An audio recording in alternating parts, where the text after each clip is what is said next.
This week's focus is on developing oral health educational materials. So, what we want to talk about this week is really how can we take what we want to deliver to our population? How can we simplify it, focus on specific messages that we want to convey so that we can get really good engagement? So, simplifying, explore techniques for ensuring cultural relevance. So, how can we adapt the materials that we're going to make for the different types of audiences we might be encountering? And then we want to start drafting our actual materials if we haven't started that already. So, making sure that our education that we're giving to these populations is effective, we want to first of all make sure we keep it simple. We've talked about this in previous weeks, but we want to make sure we have a lot of knowledge that we can deliver to people. We have learned so much while we're in this program, and we really want to share that with people. But that can be really overwhelming. So we want to make sure we keep things simple. We want to focus on what is the specific goal we're trying to achieve and simplify. Using really clear, simple language that the average person would understand is really important.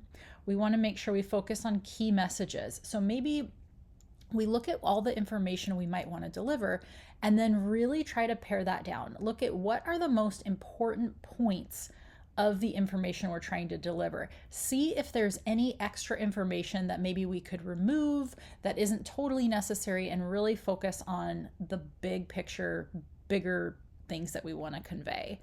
And then make sure we make it engaging. So, of course, you guys know when I'm standing up and I am lecturing to you guys, that can be really boring. Obviously, we have slideshows. I try to include pictures and things in them.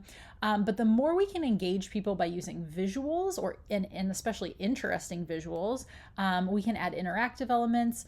And making sure we're using relatable examples. These are all ways that we can help engage our audience and keep them interested and keep them listening to us. So, adapting materials for different audiences, we always want to consider multiple things. We want to consider cultural relevance, language barriers, as well as age. So, when it comes to cultural relevance, if we are using images or examples, we want to think about who is the population we're working with. If our population is of a different culture than ours or is of a mixed culture, we want to make sure that we're using examples, pictures, images, things that are relevant to that culture. Whenever I create a PowerPoint for my classes, I know that I have a diverse population of students in my class. When I'm searching for images, like if I'm searching for an image of dental assistants, I'm going to try to make sure that I look for images that are diverse and I include a variety of images in my PowerPoints. So that way everyone that's viewing these PowerPoints can relate to it in some way. Sometimes that's easier said than done. When we Google images, we have what we have. We only have what's available. But really just keep that in mind. When you're looking at images, don't just choose the first thing that maybe appeals to you. Think about your audience at the same time. When we are talking about things like language barriers, we have a wealth of information at our disposal, especially with AI, to help us translate some of those things, especially if we have people in our group or people that we know within our own circle of acquaintances. If we have people that can help us translate things or help us cater our materials to the group that we're working with, that's going to make them much more engaged and much more likely to take away important information from our presentation. And then we also want to make sure that we're age appropriate. If we are working with an older population, we probably don't want to use a lot of cartoony or childish type images. If we're working with children, we want to use more cartoony type things that are going to appeal to them, bright colors and things like that. So think about the age of your audience and then cater your materials towards them as well.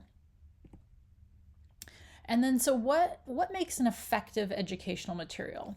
If we're looking at a brochure, we always want to make sure that we are using really clear headings, large headings, especially on the front. Don't use a lot of paragraphs or long sentence structures. Bullet points are great. Visuals are really good. When you're making these types of materials, think about the font choice that you're using. You want fonts that are very easy to read. You want to avoid things that are like overly fancy fonts that have a lot of like swirls and things on them. You want to choose fonts that are very easy to read. With visual aids, incorporating like infographics, charts, colorful things, those are really nice. Using videos, I mean, we have so many videos available to us online. Finding videos that complement what it is what message we're trying to convey, that helps break things up if we can show a video in between us just giving a presentation. And then interactive tools. So thinking about, the population you're working with, is there some type of a game that we can develop that we could play with our audience? A hands-on activity where we could bring, tooth models or bring our typodonts and toothbrushes and have people do a hands-on activity. We could do a little quiz. There's lots of different things that we can do to kind of get the audience to interact with us. And then how do we deliver some of these things? Making sure we're always choosing the right format. So think again about your audience, what you're trying to deliver, and then think about what would be good what formats would be good to convey that information. When we're talking about engaging the audience, so making sure we're including something interactive, even if it's just a Q&A session, some type of a game, a hands-on activity is great. And then always make sure that whatever materials you come up with, that you test them. If you're doing something that's like a digital quiz, like a Kahoot or something like that, right? Where you have a digital element to it, like maybe with a QR code that you want people to scan, make sure you test those things ahead of time before you go to make sure they work. And then when you're on site, make sure you're there early and you test those things again.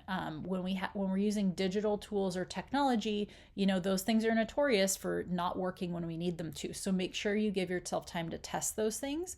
And then also test the actual content of whatever your materials are. So share them with your peers, share them with your classmates, ask for feedback on your materials to see, is this something good? Are there any changes we could make? Ask people in your life, ask family members. People that don't have dental knowledge are really good people to kind of test these things out on, because they'll let you know if something doesn't make sense because they don't have that background that you and your classmates have about dentistry. So this week, what our tasks is going to be is that we're going to keep continuing to work on our project, but really we want to focus on our educational materials. If we haven't started on those, this is the week to definitely get started on some materials. Think about what types of things you might need to help convey information to your group.